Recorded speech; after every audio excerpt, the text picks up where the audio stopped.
Hi guys, so tayo ngayon sa Mega Mall.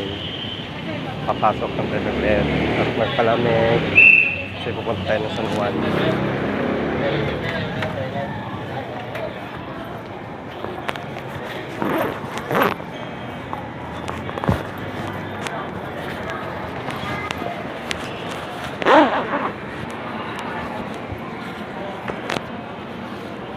So guys, Mega Mall. Ito ako sa Mega Mall guys. So guys, sino nagagawin dito sa Mega Mall guys? Sino nandito? Pwedeng meet up. Char. Ayan siya guys, oo. Ayan, food court. Ayan, food court. Yung sa baba yung food court. Ayan, may carousel doon. Marami rin yung tao ngayon.